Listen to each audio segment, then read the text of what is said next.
नमस्कार, मैं हूं कुमार गजेंद्र। जनपद ऑन द स्पॉट में आपका स्वागत है। हमारे एक दूसरे social media platform podcast with Kumar Gajendra में भी आपका स्वागत है, जहां आप हमें सुन सकते हैं।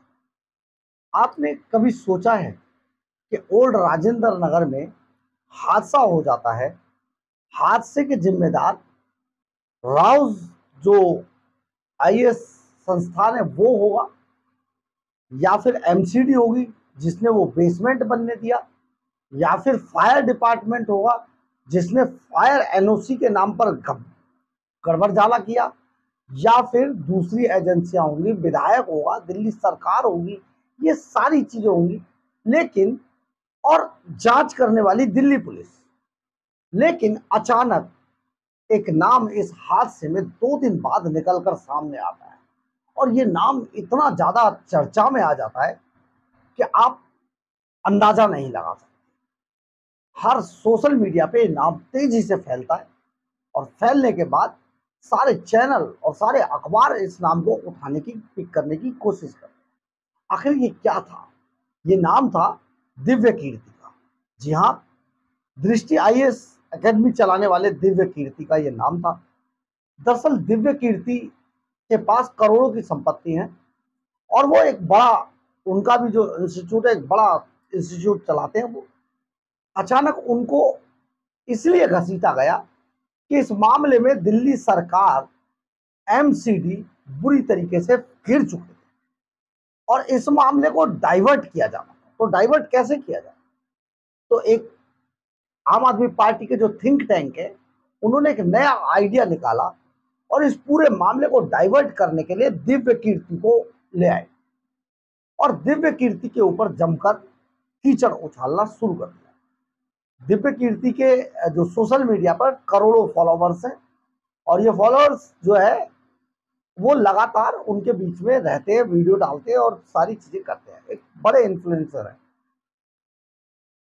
इनसे इन जो दिल्ली सरकार थी, जो इसके नुमाइंदे थे, उनको एक बचने का मौका मिल गया, उनको एक ढाल की तरह इस्तेमाल किया। इसी तरीके से अपनी बात पर वाहवाही कराने के लिए, ताली बजवाने के लिए, क्योंकि नेता का काम होता है ताली बजवाना। ये जो ताली बजवाने का इनको रोग होता है ना, सचमुच बड़ा जबरदस्त होता है बॉस। ये इनका बस नहीं चलता है। नहीं, ये अपने घरों पे अगर किसी की डेथ हो जाए तो उसमें भी जाके कीर्तन करना शुरू कर दे, ताली पीटना शुरू कर दे। और इनके जो चंपू होते हैं ना, वो इनसे भी बड़े महान होते हैं।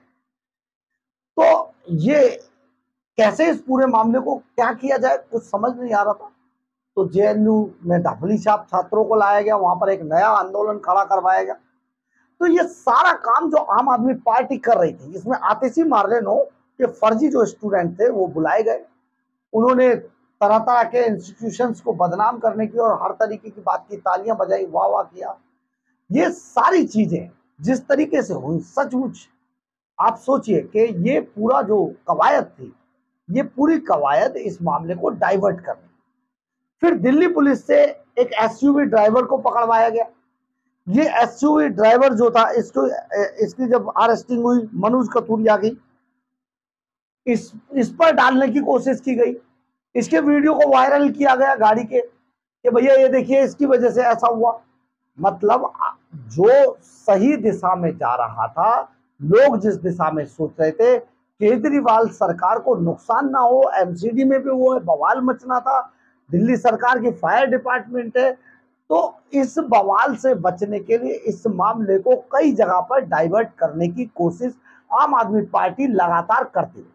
आप इससे ये समझिए कि केजरीवाल जो सरकार है, केजरीवाल जो आम आदमी पार्टी है, वो कितने घाव, कितने जहरीले, कितने शातिर लोग बैठे, और उन्होंने यही काम करने के लिए ऐसे ऐसे लोगों को निकाला और उनको वायरल करवाने की कोशिश की। अपने लोगों से इन सब चीजों को सामने लाया गया, ताकि मामले को किसी तरीके से सरकार से ध्यान हटाकर कहीं और डाइवर्ट किया जाए। अब लेकिन इस मामले के कई दिन बाद दिव्य कीर्ति ने एक बड़ा ऐलान किया है।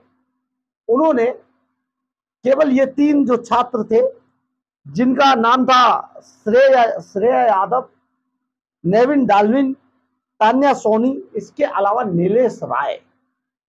जी हाँ, नीलेश राय की इस वारदात से, इस हादसे से 3 दिन पहले इसी इलाके में करंट लगने से मौत हुई, वो भी आईएएस की कोचिंग ले रहे थे। तो अब दिव्य कीर्ति ने एक बड़ा ऐलान किया है, वो ऐलान है कि ये जो चारों छात्र जिन्होंने अपनी जान गंवाई है दिल्ली सरकार और एमसीडी की गलतियों के कारण, जल बोर्ड की गलतियों के कारण, उन सभी को 10-10 लाख रुपए की आर्थिक सहायता ये देने की उन्होंने घोषणा की। इसके अलावा जो सभी वर्तमान विद्यार्थी आईएएस की जो तैयारी यहां पर कर रहे हैं, उनके लिए सामान्य टेस्ट सीरीज और वैकल्पिक विषयों की तैयारी के लिए इन्होंने निःशुल्क शैक्षणिक सहायता और कक्षाएं उपलब्ध कराने की घोषणा कर दी।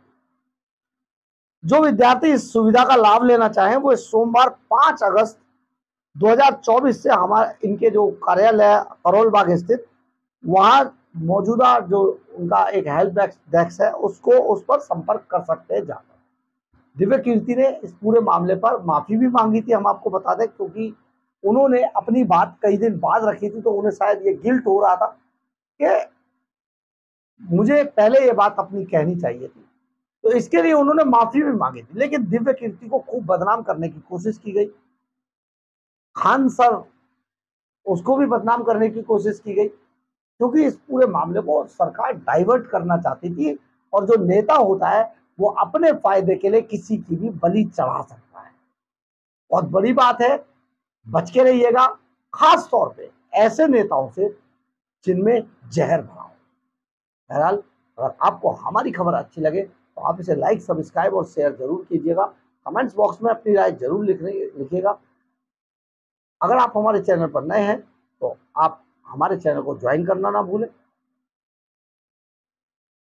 और अगर आप हमें आर्थिक रूप से मदद करना चाहते हैं तो आप हमारे क्यूआर कोड को स्कैन करके या फिर सुपर थैंक्स बटन को दबाकर हमें आर्थिक रूप से मदद भी कर सकते हैं।